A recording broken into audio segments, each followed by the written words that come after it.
Bonjour, tous les chemins nous mènent aujourd'hui à Pessac. Nous sommes à quelques kilomètres de Bordeaux. Pessac est évidemment réputé pour son vin, les Pessac-Léognan. La ville a 63 000 habitants et à Pessac, il y a énormément de choses à voir. On commence la journée.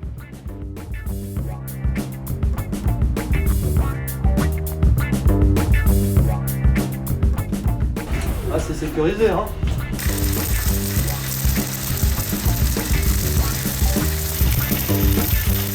Voilà, nous sommes ici à l'hôtel de la Monnaie de Paris. C'est un lieu, alors de Paris, mais nous sommes bien à Pessac. C'est un lieu emblématique ici, puisqu'on fabrique les pièces de monnaie. Plus de 2 milliards de pièces de monnaie sont fabriquées ici par an.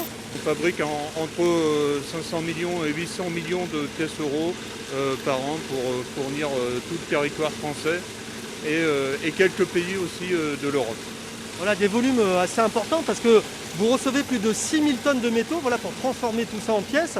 Alors quelles sont les étapes de fabrication d'une pièce de monnaie? Les premières étapes, c'est de fabriquer la rondelle d'acier que nous, dans notre jargon, on appelle ça un flanc. La rondelle, pour bien comprendre, c'est ce qui va donner la forme et l'épaisseur de la pièce? C'est ça, c'est ce qui donne les caractéristiques de la coupure. Donc bien sûr, en fonction du type de coupure, le diamètre va être différent, l'épaisseur va être différente. Après, la deuxième étape principale, c'est ce que nous on appelle le monnayage. C'est là où on va donner la valeur faciale de la coupure, en 1 centime, 10 centimes, etc. Et enfin, la troisième étape va être le conditionnement. Le site est impressionnant aussi parce que je crois qu'il y a plus de 20 000 mètres carrés de surface d'usine. Ça tourne, on peut dire, à plein régime.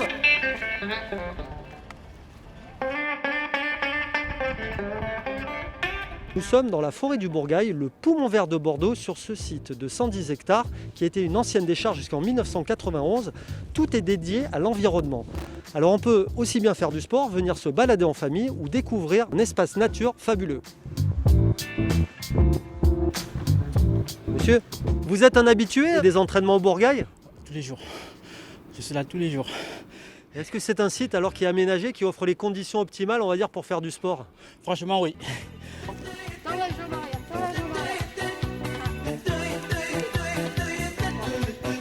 Vous venez régulièrement ici? Ah oui, moi je suis coach, j'emmène tout le monde là. Il y a tout ce qu'il faut pour tout faire, c'est génial en pleine nature. Moi je l'ai connu, il n'y avait rien. Aujourd'hui c'est génial. Restez en bas, restez en bas. Aujourd'hui c'est génial. On va essayer. Les libellules sont séparées en deux groupes. Il y a les libellules dites vraies, dont le nom scientifique est anisoptère, puis les demoiselles, appelées zygoptères. Nous, l'idée, c'est de faire un lien de médiation scientifique avec le public et de faire vivre la nature au plus grand nombre. Donc on va avoir une démarche participative, immersive et pédagogique pour que tout un chacun, que ce soit adulte, enfant, se rende compte de l'intérêt de préserver la nature et de s'y trouver, de s'y promener et de la connaître.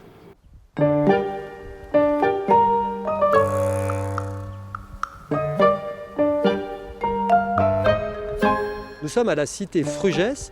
Alors c'est une œuvre de Le Corbusier, voilà, qui date de 1924. Ça commence déjà par une rencontre. Oui, une rencontre entre Henri Frugès, qui est un industriel sucrier bordelais. Ici, en fait, Le Corbusier réalise une sorte d'utopie urbaine. Henri Frugès l'invite à passer de la théorie à la pratique. Et ici, Le Corbusier va aller jusqu'au bout de sa réflexion sur ce qu'est l'habitat idéal. Et c'est comme ça qu'on va avoir cet habitat et confortable et avec un nouveau langage architectural esthétique et aussi un confort d'un point de vue sanitaire qui est complètement inédit pour l'époque. Bonjour. Bonjour. Voilà, donc on va retrouver Vincent qui a accepté un peu de nous parler du bien vivre en fait dans une maison comme celle-là. Alors on remarque ici que beaucoup de maisons sont entourées de petits jardins. Il y avait vraiment une volonté de privilégier aussi le confort et le plaisir. Oui, alors confort, plaisir, en fait plutôt des jardins vivriers puisqu'on est dans une cité ouvrière jardin et qu'initialement les jardins sont des jardins potagers. C'est pour ça qu'il y a des jardins aussi importants. Il fallait nourrir la famille qui était à l'intérieur, qui vivait dans la maison.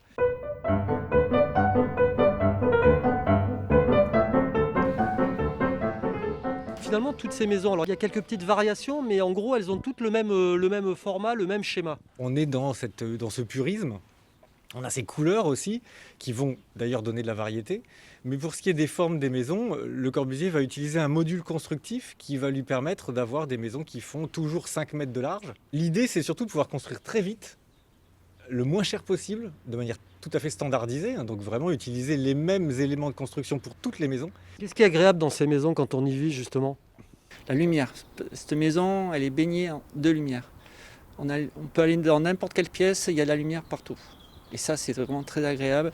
Les espaces sont quand même assez spacieux en ce qui concerne ma maison. Voilà. Des aspects très fonctionnels. Oui, tout à fait. Voilà, notre journée à Pessac se termine. Si on fait un bilan de la journée, on peut dire qu'on vit très bien à Pessac, on est plutôt bien ici. Donc je vous invite à venir vous balader à Pessac.